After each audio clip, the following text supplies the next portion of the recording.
G'day everyone, I'm artist Wayne Jacqui and welcome to Timor. Where's Timor, you ask? And what were we doing there? Well, Timor is 25 minutes outside of the little town of Murrurundi, and we were looking after our friends Ian and Jenny's 2,000 acre farm whilst they were away on holidays. And on the morning I bid them farewell, my first job as a farmer was to reintroduce a baby lamb with its mother, and what happened next became lambing folklore, but more on that shortly. Just take a look at this beautiful farm that we had the pleasure of looking after for a whole week, and whilst we do that, I'm going to show you what a day in the life of Farmer Wayne looks like. I was up at the crack of dawn to feed the ducks and the ducklings.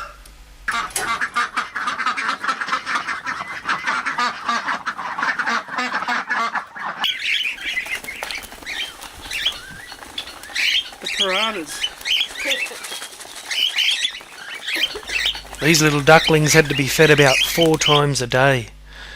And I also had to feed the myriad other birds they had, like doves, parrots, galahs, pheasants, and of course the chooks. And I'd collect the eggs and head inside for a hearty farmer's brekkie. The first few mornings we were there, it was around about -2 degrees, with a heavy icy frost. And after brekkie, I'd head out and feed the bulls.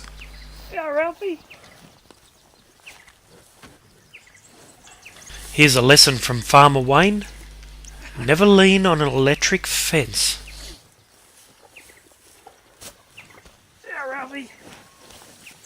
And of course I'd give the weird and wonderful guinea fowl something to eat, and then we'd jump in the 4-wheel drive and go look at the wildlife, whilst checking the perimeter fences.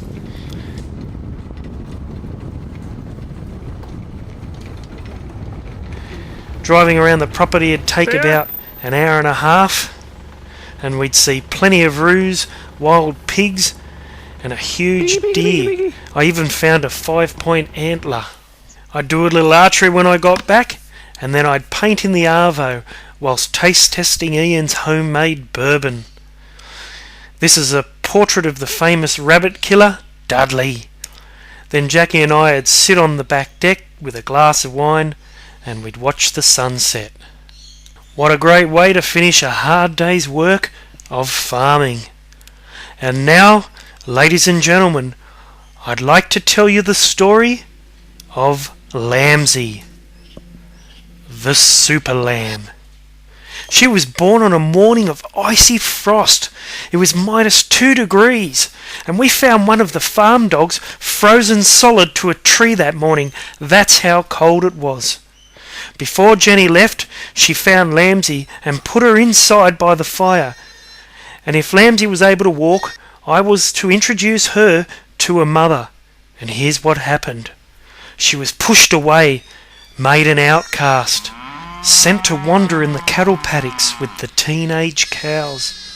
For a whole day, no milk.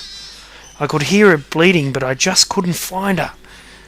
And then, when all hope was lost, Jackie arrived with some of the family late in the arvo, and she just appeared like a little white angel. We took her inside, made her a paper nappy, and as she helped with the washing up, we tried to figure out how we were going to feed her. We ended up making a mix of milk, egg and oil, and we poured that into a rubber glove, and our niece Charlie said she'd give her a feed. Are you going to let it fall on the floor or what, Charlie? No, you gotta let him learn. It's not a mountain goat. But poor Lambsy, she just couldn't get enough milk. And Jackie and I were up every hour all night feeding her as best we could.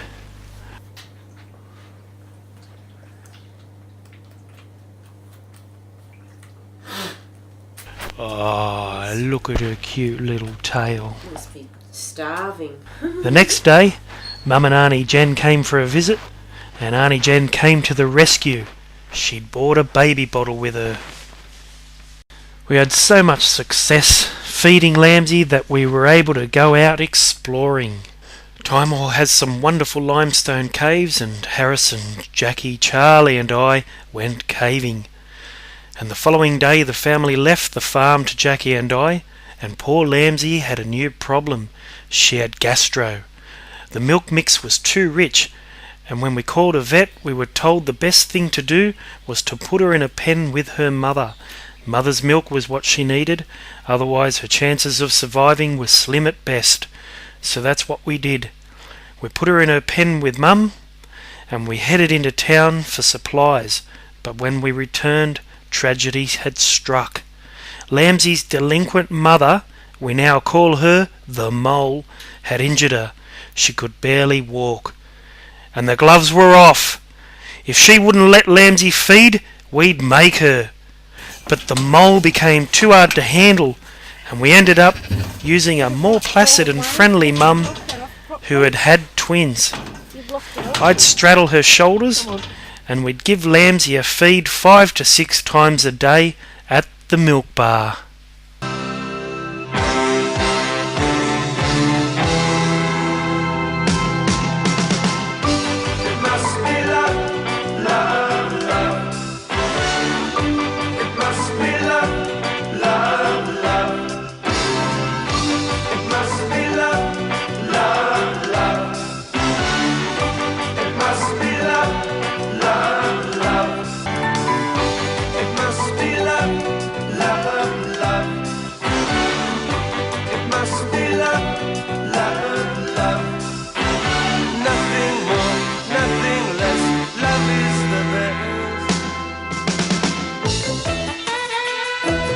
And the time finally came for us to officially hand over the farm, and of course our beautiful Lambsy.